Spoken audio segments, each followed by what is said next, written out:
거듭난 자의 삶이라는 제목을 가지고 지금 3시간째 전하고 있어요. 오늘 본문 말씀에 보면 성령 충만한 자 나오잖아요. 성령 충만한 자가 바로 뽑아서 선택해서 교회 일꾼을 세우잖아요. 일꾼을 세우는 거예요. 왜 교회가 10,000명이 넘고 20,000명이 가까우는 이 초대교회, 어마어마한 부흥된 교회에 그 많은 사람 중에서 성령 충만을 받은 7명을 뽑았느냐 이거죠.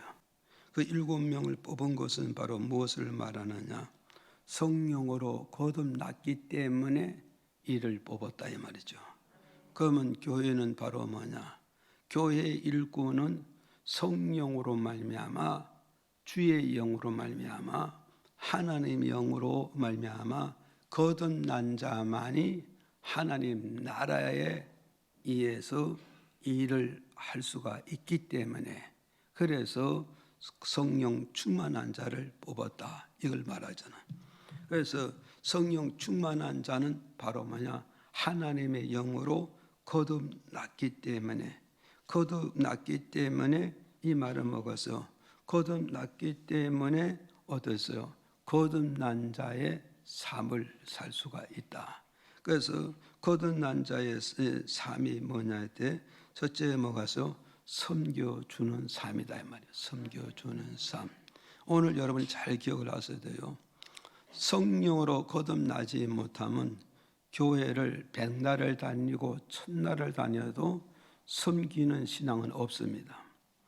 그런데 교회를 단 하루를 왔어도 성령을 받고 하나님 영을 통하여서 내가 거듭나게 되면은 내가 교회에서 또 사회에서 가정에서 어떤 삶을 사냐? 섬김의 중심이 이루어진다는 걸 우리에게 주는 메시지예요. 지금 이해가 심하면 이렇게 내가 섬기는 이유가 무엇이냐 했을 때 첫째 뭐냐? 영적 믿음을 가지고 있기 때문이다. 믿습니까? 인본의 믿음을 가진 게 아니고 육의 믿음을 가진 게 아니고 세상의 믿음을 가진 것이 아니라 영적 믿음을 내가 가졌기 때문에 섬길 수가 있다는 걸 우리에게 가르쳐주고 있다. 그 다음에 두 번째 바로 뭐겠어요? 두 번째는 뭐서 왜 섬겨야 되는가? 성령으로 거듭난 자는 왜 섬겨야 되는가? 두 번째 뭐냐? 큰 믿음을 소유했기 때문에 섬김의 삶을 살게 되어지는 것이다. 믿어지면 아멘. 그래서 교회에서도 큰 자가 작은 자를 섬기지 작은 자가 큰 자를 섬기지 못하고 또 어디서 영적으로 거듭난 자만이 섬기게 되지 영적으로 거듭나지 못한 육적 신앙 가지고는 하나님을 섬길 수가 없다는 걸 오늘 우리에게 주는 메시지입니다. 오늘 세 번째는 뭐냐? 왜 성령 충만을 통해서 거듭난 자 왜 섬겨야 되냐면 큰 자의 꿈을 꾸고 있기 때문이에요. 믿어지면 아멘. 예, 자 보세요. 성령으로 거듭난 자는 예수 그리스도 안에서 진리의 나라에서 영생의 나라에서 뭐냐? 큰 자의 꿈을 꾸고 살아가기 때문에 큰 자의 꿈을 꾸고 살아가기 때문에 내 삶은 어떠냐? 섬김의 삶으로 갈 수가 있다는 걸 우리에게 주는 메시라요. 그래서 사도행전 6장 3절에 보니까 이렇게 말하잖아요. 형제들아 너희 가운데서 성령과 지혜가 충만한 자. 이 말은 뭐냐? 성령으로 충만한 자. 성령으로 충만한 자 이 말이에요. 그럼 이게 뭐냐면 우리가 성령을 충만히 받았을 때 현세와 내세의 축복에 대한 것을 확신을 갖게 되어지는 거예요. 믿어지면 아멘. 자 보세요. 우리가 성령 충만을 받지 못하면은 어떠되느냐? 하나님의 존재성을 모르는 거예요. 하나님의 존재성을 모릅니다. 하나님의 존재성을 아는 자는 뭐겠어요? 모든 축복이 어디서 이루어지느냐? 하늘과 땅의 모든 축복은 하나님의 영역에서 이루어지고 있다는 것을 우리가 현세도 믿을 수도 있고 내세에 가서도 믿을 수 있다 이 말이죠. 그런데 우리가 성령으로 거듭나지 아니하면 뭐요? 하나님의 존재성을 모르는 거예요. 하나님의 존재성을 모르게 되면 뭐가 있어요? 하나님의 존재성을 모르면 우리의 축복의 본질을 모르고 있다 이 말이죠. 축복의 본질을 모르기 때문에 우리는 어디를 못한다? 성김을 갖지 못하는 거라고 지금. 그래서 성령으로 거듭난 자만은 어디냐? 하나님의 존재성을 알게 되고, 하나님의 존재성을 알 때 어떠겠어요? 하나님은 내게 어떻게 현세에도 복을 주시고 내세에도 복을 주신다는 이런 확신을 내 마음에 심게 되고 내 마음에 간직하고 내 마음에 소유가 되어지는 거예요. 소유가 돼요. 그래서 현세와 내세의 뭐요? 큰 자의 축복을 받기 위해서 오늘의 나의 삶은 뭐요? 십자가 지는 삶을 가는 거예요. 오늘의 삶은 십자가 지는 삶이고 오늘의 삶은 뭐가 있어요? 11조를 드리는 그런 삶을 가게 되고 오늘의 삶은 뭐요? 이로 하나님을 섬기게 되고 수평적으로 봐요. 성도들을 섬겨주게 되고 그리고 수평적으로 너와 나여 나누는 삶을 살게 되는 겁니다. 이 나누는 삶 이게 바로 뭐냐? 현세와 내세에 뭐 하자고? 큰 자의 축복을 받기 원하며 큰 자로 시험을 받기 원하며 큰 자의 면류관을 받아 쓰기 위해서 교회 안에서 바로 뭐요? 섬겨주는 그 삶을 살게 된다는 걸 우리에게 가르쳐주고 있다. 믿어지면 아멘. 그래서 마태복음 20장 26절에 가서 보니까 이렇게 말씀해 주고 있어요. 읽어보시자고. 시작. 너희 중에는 그렇지 아니하고 너희 중에 누구든지 크고자 하는 자는 너희를 섬기는 자가 되고 너희 중에 누구든지 으뜸이 되고자 하는 자는 너희 종이 되어야 하리라. 자, 여기서 우리는 좀 보시라고요. 자, 마태복음 20장 26절에서 27절에 예수님께서 제자들에게 무엇을 가르치고 있느냐 이거죠. 무엇을 가르치고 있느냐 이랬을 때에 제자들에게 가르쳐 준 게 말씀이 그러잖아요. 네가 크고자 하느냐 그죠? 네가 큰 자가 되기를 원하냐? 큰 일꾼이 되기를 원하냐? 큰 자의 복을 현세와 내세 누리기를 원하냐? 그러면은 네가 큰 자가 되기 원하면 어디냐? 섬겨주는 자리로 가야 된다. 믿어집니까? 오늘 우리는 이걸 이제 이 말씀의 가르침을 우리가 잘 받아야 돼요. 그래서 우리는 어서 성령으로 거듭남으로 말미암아 뭘 안다? 하나님의 존재성을 알게 되고 하나님의 존재성을 아는 사람은 현세에 복 받기를 원하고 내세에 복을 받기를 원하고 현재의 큰 자가 되기를 원하고 내세에 가서 큰 자가 되기를 원하고 현세의 영광, 현세의 면류관을 받기를 원하고 내세에 가서도 면류관을 받기를 원한다는 거예요. 믿어지면 합니다. 이것이 바로 뭐가 있어요? 내 마음속에 뭐요? 큰 자의 꿈을 꾸고 있다 이 말이죠. 이해가시죠? 큰 자의 꿈을 꾸는 자들은 어떻게 해야 이걸 이룰 수 있냐 했을 때 네가 큰 자의 꿈을 꾼다면 뭐요? 너는 눈에 보이지 않는 이에 하나님을 섬길 줄 알아야 되고 수평관계에서는 뭐서 모든 성도를 섬길 줄 알고 모든 이웃을 섬기는 자가 되어져야 네 마음의 현세와 내세의 꿈을 이룰 수가 있다는 거, 목적을 이룰 수 있다는 걸 우리에게 주는 메시지란 말이죠. 그 다음에 또 27절에 가서 뭐라고 그랬어요? 네가 이 땅에서 우뜸이 되기를 원하고 하나님의 나라에 가서 우뜸이 되기를 원하고 네가 이 땅에서 최고가 되기를 원하고 하나님 나라에서 네가 최고 되기를 원하면은 최고 되기를 원하면 뭐가서요? 너는 종의 이치로 가라는 거예요. 종의 이치를 가야 네가 섬길 수 있는 거예요. 종의 이치를 가야 되고 네가 작은 자 이치에 가야 네가 섬길 수가 있고 네가 겸손한 이치에 나가야 네가 이로 하나님을 섬길 수 있고 수평강에서 모든 성도들을 섬기고 나아가서 내 이웃을 섬겨주는 자가 될 때에 현세와 내세에 가서 큰 자의 축복을 다 누릴 수 있다는 거예요.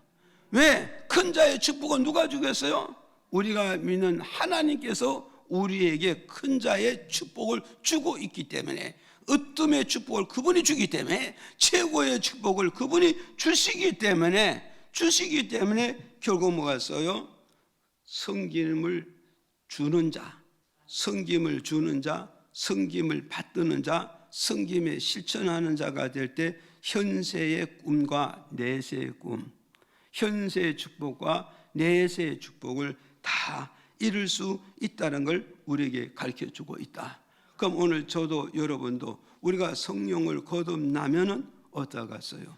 하나님의 존재성을 인식하고 그 존재성을 인식할 때 그분을 통하여서 현세의 복을 받고 내가 내세에 가서 복을 받고, 현세에 내가 큰 자가 되고 내세에 가서 큰 자가 되고, 현세에서 영광이라는 현세의 영광을 누리고 내세에 가서도 영광 멸류관을 누리기 위해서는 우리는 어떻게 해야 되느냐? 섬김의 신앙으로 가라 이 말이요. 섬김의 신앙으로, 섬김의 행동으로, 섬김의 삶으로 가야 우리가 결국 큰 자의 축복을 받을 수가 있다는 걸 우리에게 주는 메시지다. 믿어지면 아멘. 저도 여러분도 우리는 어때서 하나님을 섬기는 자가 되고 성도를 섬기고 이웃을 섬기고 가족의 부모를 섬길 때 우리에게 얻어서 최고의 축복과 으뜸의 축복을 받을 수가 있다는 걸 우리에게 주는 메시지입니다. 믿으시기를 바랍니다. 그럼 우리는 섬김의 자세를 우리는 가야 돼요. 섬김의 자세를 어떻게 해야 섬길 수 있느냐? 섬김의 자세를 우리가 바로 알아야 됩니다. 첫째 보세요. 첫째 열왕기상 19장 18절에서 19절에 이렇게 밝혀주고 있어요. 섬김의 자세 첫 번째 읽어봐요. 시작. 아람 사람이 이스라엘 앞에서 도망한지라 다윗이 아람 병거 7,000승의 군사와 보병 4만을 죽이고 또 군대 장관 소박을 죽이매 하다데셀의 신복이 자기가 이스라엘 앞에서 패하였음을 보고 다윗으로 더불어 화친하여 섬기고 이후로는 아람 사람이 암몬 자손 돕기를 싫어하니라. 자 보세요. 우리 섬김의 자세가 이제 무엇이냐? 섬김의 자세를 우리가 알고 섬겨야 돼. 하나님도 섬길 줄 알고 먹었어요. 이웃을 섬길 줄도 알고 이에 상사를 섬길 줄 알아야 되잖아요. 그래서 그 섬김의 자세가 뭐냐면 첫 번째 하친을 한 뒤에 섬길 줄 알아야 된다. 이 말이 무슨 말인지 이해가십니까?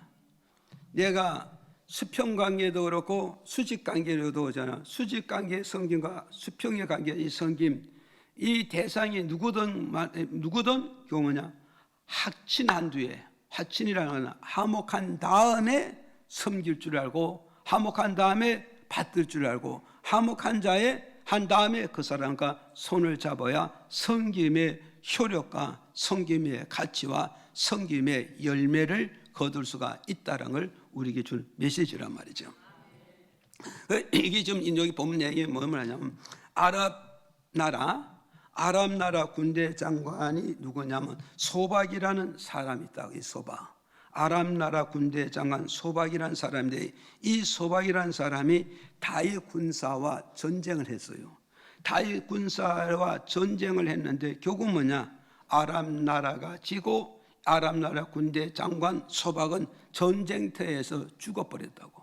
전쟁터에서 죽고 나니까 죽고 나니까 아랍 나라 하다 에셀이라는 이 왕의 신하가 다윗에게 찾아가서 화친을 요구하고 있습니다. 화친을 요구합니다. 우리가 당신의 나라에 전쟁을 먼저 우리가 건 것이 우리가 잘못됐고 이 전쟁을 걸어서 우리가 승자가 된 게 아니라 우리가 패자가 됐으니 우리가 당신에게 잘못됐으니 이 잘못된 것을 당신에게 용서를 비고 그 다음에 내가 당신들을 섬겨들고 받들어주고 전쟁에 대한 보상에 대한 조공을 바치겠다고 고백하고 있단 말이죠. 그래서 그렇게 하니까 어디였어요? 아람 나라 하닷 에셀의 왕의 신하가 다윗에게 와가지고 자기들이 잘못했다고, 자기네들이 잘못했다고 용서를 비고, 용서를 비고 자기네들 잘못해도 시인하고 고백하고 용서를 비고 다윗 왕과 하친하고 화목하고 화평하고 하나님을 맺은 다음에 그들을 섬겨주고 그들을 받들어주고 그들이 원하는 조공을 드려주니까 어디요? 다윗과 이들과 좋은 관계가 되면서 결국 뭐냐? 다윗은 이들의 섬김을 기뻐 받으시고 이들은 이들의 섬겨줌으로 다윗을 통해서도 많은 것을 얻는 이런 역사가 왔다는 걸 우리에게 주는 메시지라 이 말이죠. 이해가십니까? 그래서 조금 더 이해도록 해서 뭘 마냐? 마태복음 5장 23절에서 24절에 보니까 이렇게 말씀해 주고서 읽어볼까? 시작.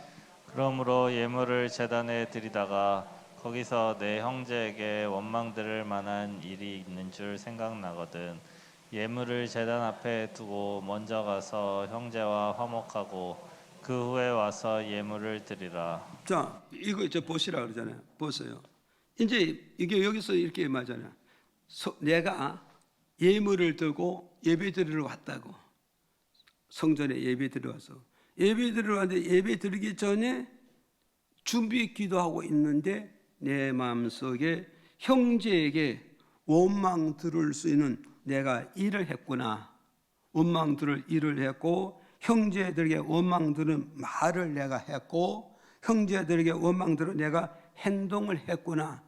내가 준비 기도하는 가운데 이것이 내 마음에 막 깨달아지게 되는 거예요. 막 기억이 나고 막 생각이 나는 거예요. 이 말은 바로 이렇게 말은 뭐냐면 이것이 네 마음에 생각이 나고 네 마음에 기억이 나고 이것이 네 마음에 떠오르게 되면 어떠겠어요?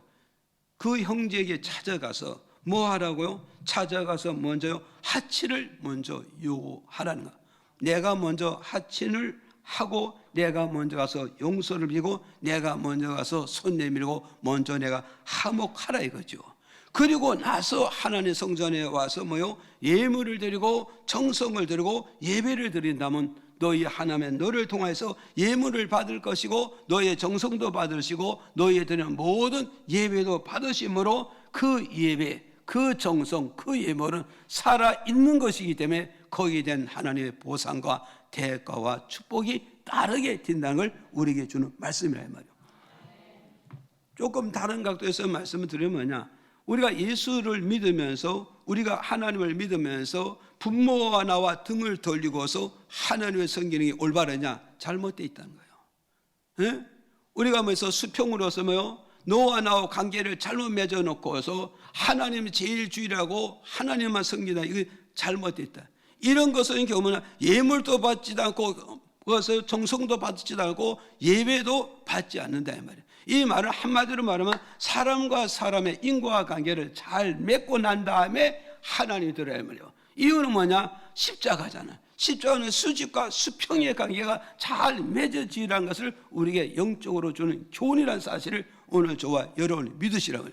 그러니까 내가 드리는 예물을 하나님 기뻐 받고 내가 드리는 정성을 하나님께 기뻐 받으시고 내가 드리는 예배를 하나님 기뻐 받으시란 말이야. 어때서 사람과 사람의 관계가 잘 맺어져야 되고 그렇죠? 잘 맺어져야 결국 내가 드려지는 것이 하나님 기뻐 받음으로 거기에 대한 하나님의 대가를 주시겠다는 걸 우리에게 준 메시지란 말이에요. 또 이건 사람의 관계예요. 그런가 하면 이사야 59장 1절에서 2절에 또 읽어볼까요? 시작. 여호와의 손이 짧아 구원치 못하심도 아니요 귀가 둔하여 듣지 못하심도 아니라 오직 너희 죄악이 너희와 너희 하나님 사이를 내었고 너희 죄가 그 얼굴을 가리워서 너희를 듣지 않으시게 함이니. 자, 이거는 보세요. 이거는 결국은 뭐냐면 아까 사람과 나와 관계를 말했지만 수평, 수직 관계는 뭐냐? 하나님과 나와 관계를 지금 말씀하고 있잖아요. 하나님과 나와 관계. 그러니까 어떤 사람이 하나님 앞에서 열심히 기도하고 있다고. 열심히 부르시고 있고 정말 가슴을 두드리면서 울부짖었지만 그 하나님 그 소리를 듣고 어디서 그 소리를 듣고서 그에게 손이 짧아서 그를 붙잡아 주지 못한 것도 아니고, 하나님의 손이 짧아서 그를 구원해 주지 못한 것이 아니고, 하나님의 능력이어서 그 문제를 풀어주는 것이 아니란 거예요. 그럼 이게 무엇을 지금 말씀하냐? 이것은 뭐냐? 너와 나 사이에 어떤 관계가냐? 너와 나 사이에 가운데 죄의 담을 쌓고 있었다는 거야. 이해가십니까? 하나님과 나 사이에 바로 죄의 담을 쌓고 있다. 이 죄의 담을. 죄의 담을 쌓았으니 내가 하나님 앞에 와서 기도하면서 무엇을 달라고, 무엇을 이루어 달라고, 뭘 성취해 달라고, 이게 우선이 아니라 이거죠. 이게 우선이 아니라 하나님과 나 사이에 잘못된 죄가 있으니 이 죄를 가지고 하나님께 먼저, 하나님, 내가 이러한 죄를 졌습니다. 내가 이러한 잘못을 했습니다. 내가 이러한 잘못된 길을 걸었습니다. 이 문제를 먼저 하나님께 내놓고 내가 잘못했다는 거, 내가 실수했다는 거, 내가 부끄럽다는 걸 하나님과 나오면서 이 벽을 헌다. 이 말은 뭐냐? 하나님과 잘못을 시인해서 먼저 합친을 하라는 거예요. 먼저 화목하라는 거예요. 먼저 하나를 만들어 놔란 말이에요. 그 다음에 네가 필요한 걸 구한다면, 그 다음에 네가 필요한 걸 구한다면 하나님은 서슴없이 너희를 도와주고 너를 붙잡아주고 너와 함께 주시겠다는 걸 우리에게 말씀하고 있다. 다른 각도로 말씀드리면 뭐하냐? 보세요. B라는 사람이 A라는 사람에 가서, 야, 내가 어렵고 힘드니까 좀 도와줘, 돈 좀 빌려줘, 나와 좀 해줘. 그럼 뭐냐? 지금 이 말하기 전에 먼저 한참 싸워놨다고. 한참 싸우고 난 다음에 돌아서 한 만큼 시간 좀 가다 보니 내게 사명에 필요한 게 많아. 근데 이 사람이 도움 없이는 안 되니까 그것을 도움을 가서 요청하잖아요. 도움을 요청하는데 뭘 좀 도와달라 해도 도와주느냐? 이 사람의 마음에는 뭐냐? 받은 상처가 있단 말이에요. 이해가시죠? 이 마음에 받은 상처를 먼저 꼬매주고 상처를 모여서 씻어주고 난 다음에 서로 합친한 다음에 무엇을 요구하면 그 사람 얼마든지 나를 도와줄 수가 있다는 걸 우리에게 가르쳐주고 있는 것이다. 그래 오늘 보세요. 저 사람을 보고 죽일 놈, 못 살 놈, 오만 욕을 다 해놓고 나서 내가 이제 네게 가서 열심히 섬겨줄게, 열심히 받들어줄게 할 때 그 사람의 그 섬김을 기뻐 받겠냐고, 즐겁게 받겠냐 이거죠. 네가 그렇게 해서 나를 섬긴다 한들 내가 너를 대가를 주겠느냐 이거죠. 내가 너를 칭찬하겠냐 이거죠. 네가 나를 열심히 섬긴다 내가 네가 손을 잡아주겠느냐? 그건 아니라는 거죠. 무슨 말 이해하시죠? 그건 아니라는 거죠. 그러니까 오늘 봐서 우리가 자녀가 부모를 섬겨야 되는데, 자녀가 부모가 서야 되는데, 부모가 나오면 섬기기 전에 화친을 먼저 한 다음에 부모를 섬겨야 효과가 있다는 거예요. 부모와 나서의 화목의 관계를 먼저 만드는 다음에 부모를 섬겨서 효과가 있는 것이지, 부모의 마음을 다 휘박아 놓고 부모의 가슴에 다 상처를 줘놓고 부모의 눈에 눈물을 다 빼놓고 난 뒤에 어머니 섬깁니다, 아버지 섬기는데도 그게 되느냐? 아니죠. 우선순위가 뭐냐? 어머니, 아버지, 내가 잘못했습니다. 내가 생각이 짧았습니다. 이것이 우선순위라는 걸 우리에게 가르쳐주잖아요. 그럼 어머니께 어떤 걸 들리기 전에, 아버지께 어떤 걸 들려주기 전에, 어떤 선물을 주기 전에, 어떤 의복을 사기 전에 우선순위가 뭐냐? 어머니의 상처 주고 아버지의 상처 주는 그 마음을 먼저 어루만져주고 난 다음에, 어루만져주는 게 뭐냐? 부모니까 화목을 먼저 해야 되고 화친을 먼저 한 다음에 섬김이 효력이 있다는 걸. 왜? 그 섬김은 진정한 섬김으로 받아들이기 때문에 그거는 효력이 있고 효과 있고 열매도 있다는 걸 우리에게 주는 메시지란 말이죠. 이해가십니까? 이걸 우리는 잘 이해해요. 그래서 부모님은 괜찮겠지. 부모님도 사람입니다. 목사님도 사람입니다. 그렇기 때문에 목사님도 상처받을 수 있고 부모도 자식을 통해서 얼마든지 상처를 받고 부모가 자식의 변을 안 해낼 때 뒤에서 얼마나 많은 눈물을 흘리고 있습니까? 그런 거예요. 그래서 옛말 있잖아요. 세상 말이 뭐랬어요? 야 이년아 시집가서 애 낳아봐. 시집가서 애 낳아봐. 그때 네가 어미의 마음을 알 거야. 그때 네가 부모님의 마음을 알 거야. 그때 부모의 고통과 부모의 마음의 상처를 그때서 네가 알 거야. 이 말씀 이해가십니까 지금? 이걸 우리는 알고 가야 되죠. 이걸 우리는 그래서 우리의 섬김의 자세가 뭐냐? 하나님과 나와 먼저 화목한 다음에 하친한 다음에 사람과 사람의 관계도 먼저 화목과 하친한 다음에 내가 섬겨줄 때 거기에는 효력이 나타난다는 거, 축복이 나타나게 되고 미래의 내 삶의 길이 열어진다는 사실을 이걸 우리가 믿어야 된다 이 말이죠. 그 다음에 두 번째 보세요. 두 번째는 뭐냐? 이사야 56장 3절에 다 같이 또 한번 읽어봐요. 시작. 여호와께 연합한 이방인은 여호와께서 나를 그 백성 중에서 반드시 갈라내시리라 말하지 말며, 이사야 56장 또 6절에 또 한번 읽어볼까요? 시작. 또 나 여호와에게 연합하여 섬기며 나 여호와의 이름을 사랑하며 나의 종이 되며 안식일을 지켜 더럽히지 아니하며 나의 언약을 굳게 지키는 이방인마다. 자, 우리는 여기서 6절에 요 보시라고요. 두 번째 우리가 섬김의 자세가 두 번째 뭐냐면 하나님과 연합해서 하나님을 섬길 줄 알아야 되고, 또 성도는 하나님과 연합해서 성도를 섬길 줄 알고, 성도는 하나님과 연합해서 교회를 섬기고 교회를 받들 줄 알아야 된다고 6절을 밝혀주고 있잖아요. 믿어지면 아멘. 믿어지죠? 그래서 6절에 그러잖아요. 여호와에게 연합하여, 여호와와 연합하여 섬기라.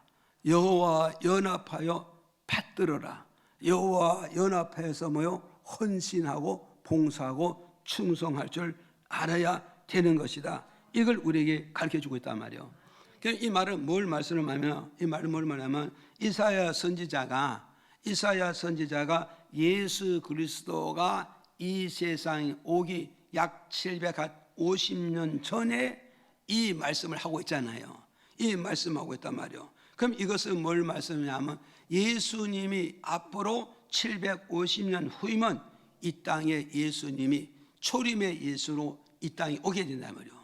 초림의 예수로 이 땅에 온다. 그럼 초림의 예수가 이 땅에 오시면 이 예수가 유대인에게 예수만 되는 게 아니라 이방인에게도 예수가 되고, 유대인에게 구원자가 되는 게 아니라 이방인에게도 구원자 되고, 유대인에게 하나님만 되는 게 아니라 이방인들에게도 하나님이 된다 이 말이죠. 그러면 유대인의 하나님이 750년 후에 인간의 몸을 입고 유대 땅에 오고, 유다 땅에서 결국 뭐냐? 이방인 나라까지 갈 것이다 이 말이요. 이방인 나라에 가면 이방인들이 뭐냐? 예수 그리스도를 믿게 된다 이 말이요. 이방인들이 예수 그리스도를 믿고 하나님을 섬기게 된다 이 말이요. 무슨 말이 가지요? 이방인들이 예수 그리스도를 믿고 하나님을 섬길 때 어떠냐? 하나님의 영과 연합해서, 이해가시죠? 하나님의 영과 성령과 연합하고 하나님의 영과 연합해서 하나님을 섬기고 하나님을 받들고 하나님에서 헌신할 때 그 섬김을 하나님 기뻐 받으시고 연락하시고 그 섬김에 하나님의 역사가 나타나게 된다는 걸 이 말씀을 통해서 우리가 주는 메시지라 이 말이죠. 이해가십니까? 그래 오늘 우리는 이사야 선지자 같이 우리는 어때요? 이제 이방인, 저와 여러분 이방인이니까 유대인이나 이방인이나 하나님을 섬기는 자세가 뭐냐? 하나님과 연합해서 하나님을 섬길 때 그 섬김이 살아있는 섬김이란 말이에요. 그 섬김이 생명 있는 섬김이 되고, 그 섬김이 하나님으로부터 모였어요. 현세와 내세 보장받는 그런 섬김이 된다는 걸 우리에게 주는 메시지라 말이죠. 이해가시죠? 그럼 오늘 저와 여러분 하나님과 나와 뭐서 연합해서 하나님과 나와 섬기기 위해서는 우리는 어떻게 해요? 여기서 연합이라 이 말은 뭐겠어요? 연합이라는 것은 갈라디아서 4장 6절에 이렇게 말씀해 주고 있습니다. 읽어볼까요? 시작. 너희가 아들인 고로 하나님이 그 아들의 영을 우리 마음 가운데 보내사 아바 아버지라 부르게 하셨느니라. 또 마태복음 1장 23절 시작. 보라 처녀가 잉태하여 아들을 낳은 것이요 그 이름은 임마누엘이라 하리라 하셨으니. 자, 로마서 또 8장 6절에 시작. 육신의 생각은 사망이요 영의 생각은 생명과 평안이니라. 자, 오늘 우리는 여기서 우리 잘 기억을 하셔야 됩니다. 보세요. 여호와와 연합하라. 하나님과 연합해서 하나님 승리하잖아요. 이 말은 뭐가서요? 연합한다 이 말은 뭐냐? 갈라디아서 4장 6절에 뭐였어요? 예수 여기서 뭐잖아요. 갈라디아 너희가 아들인 거로 하나님이 그 아들의 영. 하나님 아들 누구죠? 예수 그리스도가 하나님의 아들이잖아요. 예수 그리스도의 아들, 하나님 아들이잖아요. 하나님 아들의 영을 우리에게 어디요? 우리 마음 가운데 부어준다는 거예요. 믿어집니까? 그러니까 하나님의 아들 예수 그리스도의 영이 내 마음에 부음을 받으면은 이 사람은 어떻게 됐다? 하나님과 나와 뭐요? 임마누엘의 관계가 됐다 이 말이야. 마태복음 넘어가요. 그래서 임마누엘의 관계가 됐다. 임마누엘이라는 말은 하나님과 나와 하나가 됐다 이 말이야. 하나님과 나와 하나 됐다. 하나님과 나와 연합이 되어졌다. 하나님과 나와 일치가 되어졌다는 거예요. 일치가 됐다. 그러면 하나님과 나와 연합되고 하나님과 하나 되고 하나님과 나와 일치가 되어질 때 그때 로마서 8장 26절에 가서 뭐가 가서요? 육의 생각은 사망이요 영의 생각은 생명과 평안이라잖아요. 이 말은 뭐죠? 육의 생각에서 벗어나서 하나님의 생각을 품고 하나님을 섬기게 된다 이 말이죠. 이해가십니까? 오늘 여러분 여기서 보세요. 육의 생각은 사망입니다. 육의 생각은 저주입니다. 육의 생각은 실패입니다. 육의 생각은 미래 보장받지 못하고 패자로 돌아갈 수밖에 없다는 걸 우리에게 가르쳐주다. 그래서 여기 영의 생각은 뭐냐? 생명이라는 거예요. 믿어집니까? 그럼 예수 영이 내 마음에 들어옴. 예수의 영이 내 마음에 들어오면 어떤 관계다? 임마누엘의 관계됐다. 연합의 관계, 임마누엘의 관계, 하나의 관계가 되어지는 결국 뭐냐? 내 마음에 무슨 생각이 퇴출된다? 육의 생각이 퇴출되고 이성의 생각이 퇴출되고 세상의 생각이 퇴출되어지고 무슨 생각을 하나님의 마음을 품게 된다는 거예요. 믿어집니까? 하나님의 마음을 품고 영의 마음을 품고 성령의 마음을 품고 말씀의 마음을 가슴속에 품게 된다는 말이에요. 믿어집니까? 그래서 영의 생각을 품고 하나님의 말씀을 품고 하나님의 마음을 품고 하나님을 섬기고 받들게 되면 하나님 그 섬김을 기뻐 받으시고 즐겁게 받아서 흡족하게 받으신다는 걸 우리에게 가르쳐주고 있는 거예요. 믿어지면 아멘 하세요. 그래서 오늘 보세요. 고린도후서 6장 6절에 가서 보니까 성령의 감화 믿어집니까? 성령의 감화라 말이죠. 이제 와서는 또 말을 바꾸잖아요. 성령의 감화. 학개서 1장 14절에 가서 보니까 또 뭐라 그러냐? 학개서 1장 14절에 읽어볼까요? 시작. 여호와께서 스알디엘의 아들 유다 총족 스부바벨의 마음과 여호사닥의 아들 대제사장 여호수아의 마음과 남은 바 모든 백성의 마음을 흥분시키심에 그들이 와서 만군의 여호와 그들의 하나님의 전역사를 하였으니. 자, 여기서 우리는 기억하라고 보세요. 오늘 우리는 여기서 뭐냐? 고린도후서 6장 6절에 성령의 감화를 받았다 하잖아요. 성령 감화를 받았다 이 말은 뭐냐? 학개서 1장 14절이라고 했어요. 하나님이 내 마음을 어떻게 했다? 흥분을 시켜줬다는 거예요. 이해가십니까? 하나님이 내 마음을 흥분시켰다의 말은 하나님의 영이, 주의 영이 성령께서 내 마음에 감동을 주셨다의 말이에요. 내 마음에 감동을 주시니까 내가 그때 뭐가 하느냐? 내 마음이 깨달아지는 거예요. 응? 깨달아진다의 말은 내가 하나님을 섬겨야 되겠다. 내가 하나님에서 헌신해야 되겠다. 내가 하나님에서 십자가 지겠다. 이런 깨달음이 올 때 어디서 지금까지 헌신하지 않고 지금까지 봉사하지 않고 지금까지 주를 위해서 일하지도 못하던 자가 성령의 감동받고 성령으로 깨달음을 받을 때 주저앉아도 이 자리에서 내가 뻑 일어난다는 거예요. 주저앉아도 이 자리에서 내가 뻗떡 일어나서 뭐냐? 이제부터 주의 일을 시작하기. 이제부터 내가 주의 일을 시작함으로 말미암아 주님이 원한 섬김의 열매, 헌신의 열매, 희생의 열매를 맺어 가게 되므로 하나님 그것을 기뻐 받으심으로 말미암아 이런 자들에게 하나님이 기억하사 그들의 섬김을 그들의 희생을, 그들의 십자가 짐을 하나님 거기에 대가를 지불을 하시겠다고 2장의 18절 19절을 통해서 우리에게 말씀하고 있단 말이에요. 믿으십니까? 이걸 우리는 기억하고 넘어가야 되는 겁니다. 이해가시죠? 그 다음에 세 번째 바로 뭐겠어요? 우리가 섬김의 자세가 뭐냐 했을 때 시편 100편 2절에서 4절까지 또 한번 읽어볼까요? 시작. 기쁨으로 여호와를 섬기며 노래하면서 그 앞에 나아갈지어다. 여호와가 우리의 하나님이신 줄 너희는 알지어다. 그는 우리를 지으신 자시요 우리는 그의 것이니 그의 백성이요 그의 기르시는 양이로다. 감사함으로 그 문에 들어가며 찬송함으로 그 궁정에 들어가며 그에게 감사하며 그 이름을 송축할지어다. 우리가 섬김의 자세가 세 번째 뭐냐? 자원하는 마음으로 하나님을 섬겨야 된다. 아멘. 네, 눈을 감지 말고 눈을 떠야 돼요. 이해갔어요? 이자 보세요. 잘 기억하시라고. 섬김의 자세가 세 번째로 자원하는 마음으로 섬겨야 된다. 그래서 시편 저자 다윗이 뭐라고 그랬어요? 시편 저자 다윗은 이렇게 말한다. 기쁨으로 내가 하나님 앞에 나가겠습니다. 여러분, 오늘 여러분은 주님 앞에 나올 때 어떤 마음을 가지고 나와서 짜증나는 마음으로 왔습니까? 화를 나는 마음으로 왔습니까? 마치 못해서 소가 끌리듯이 끌려왔습니까? 이 믿음이 아니라 우리는 뭐요? 시편 저자 같이요 자원, 좀 기쁜 마음으로 하나님 앞에 나와야 됩니다. 또 여기서 또 4절에 뭐요? 시편 저자는 하나님께 어디서 감사함으로 하나님의 성전 문을 통과해서 들어오겠다. 여러분 성전 문 통과 여기 성전에 들어올 때 어땠어요? 성전 문을 통과할 때 여러분의 마음은 어떤 마음을 가져왔어요?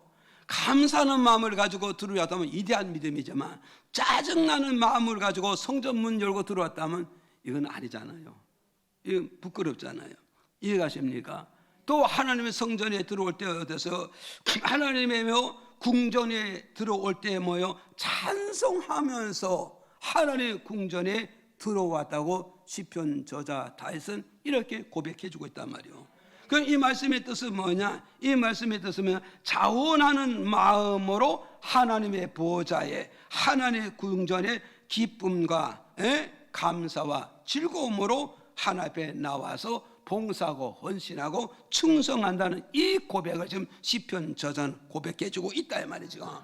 그럼 오늘 저와 여러분 우리는 어땠어요? 우리가 하나님을 섬기는 거나 또 우리는 성도를 섬기거나 우리는 또 부모를 섬기거나 그죠? 회사에서 상사를 섬기는데 어떤 자세가 필요하냐? 자원하는 마음으로 우리가 섬기는 이런 자세를 가야 되는 거예요. 그래서 마태복음 5장에서요 오리를 가기를 원하는 자는 심리로 가는 자원하는 마음을 갖게 되고 속옷을 달라고 하는 자에게 그것도까지 주겠다는 이런 자원하는 마음으로 그를 위해서 동행해주고 섬겨주고 받들어주고 십자가 준다면 그 사람이 얼마나 기뻐하고 얼마나 즐거워하겠느냐고 우리에게 말씀하고 있단 말이에요. 그래서 이것을 대표적으로 한번 또 말씀 볼까요? 누가복음 23장 50절에서 54절에 한번 읽어봐요. 시작. 공회의원으로 선하고 의로운 요셉이라는 사람이 있으니 그는 유대인의 동네 아리마대 사람이요 하나님의 나라를 기다리는 자리니 빌라도에게 가서 예수의 시체를 달라 하여 이를 내려 세마포로 싸고 아직 사람을 장사한 일이 없는 바위에 판 무덤에 넣어두니 이날은 예비일이요 안식일이 거의 되었더라. 자, 우리 또 마태복음 28장 6절 한번 읽어요. 시작. 그가 여기 계시지 않고 그의 말씀하시던 대로 살아나셨느니라. 와서 그의 누우셨던 곳을 보라. 자, 고린도전서 15장 5절에서 6절도 한번 봅니다. 시작. 게바에게 보이시고 후에 12 제자에게와 그 후에 500여 형제에게 일시에 보이셨나니 그 중에 지금까지 태반이나 살아 있고 어떤 이는 잠들었으며. 자, 요걸 여러분 이렇게 잡자. 섬김의 자세는 자원이잖아요, 그죠? 억지가 아닙니다. 자원에서 섬길 때 기뻐 받는 거요. 그래서 여기서 누가복음 그러잖아요. 아레마대 요셉이라는 사람은 유대의 어떤 사람이요? 공예회원이에요. 공예회원이고 그는 간직이고 그런 선생이라고 그랬다고. 선생이라고 그랬어요. 그런데 예수님께서 십자가 못 박혀서 십자가에 매달려 임종이 끝났잖아요. 그런데 여기 어느 누구고도 죽은 예수를 시체를 가져다가 장례에 지르고자 하는 사람이 아무도 나타나지 않아요. 아무도 안 나타나요. 그때 어때서 아레마대 요셉이라는 사람이 빌라 총독에 가가지고 예수님이 십자가에서 임종하였으니 이제 끝나지 않았냐? 그러니 저 시체를 내게 이음을 해라. 내가 그 예수를 시체를 가지고 가서 내가 장례를 치러 주겠다. 그랬더니 빌라 총독이 승인을 해주잖아요. 빌라 총독이 승인하니까 어디다 가서 빌라 총독이 이 십자가에 가서 못 박히는 예수님을 끌어내려서 예수님을 모시고 어디로 갔느냐? 어디를 가서요? 자기가 죽으면 거기 안장하려고 새 무덤을 파놓은 거 있다 이 말이죠. 이 말은 뭐냐? 오늘날 말하면 가서요. 오늘 돈 꽤나 있는 부자들이 뭐요? 가묘를 써놓고 있잖아요. 무슨 말이 가시죠? 내가 죽으면은 저기 가서 안장되겠구나. 그래서 죽기 전에 미리 묘를 만들어 놓은 거 있잖아요. 우리나라 풍습도. 그 유대 나라도 그런 풍습이 있단 말이죠.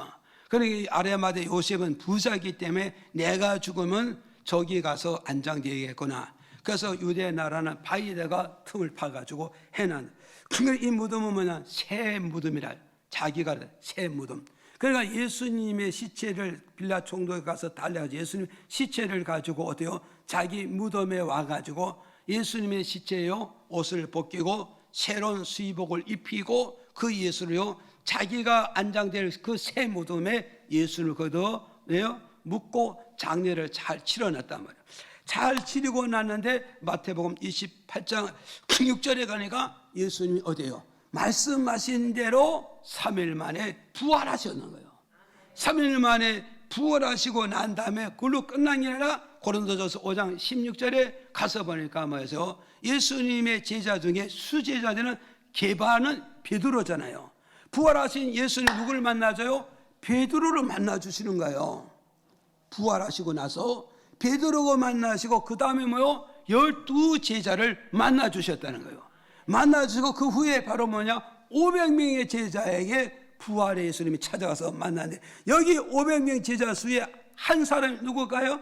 아레마대 요셉이라는 사람이 500명의 제자 그 무리 중에 한 사람으로 속해 있다는 말이죠. 이해가십니까?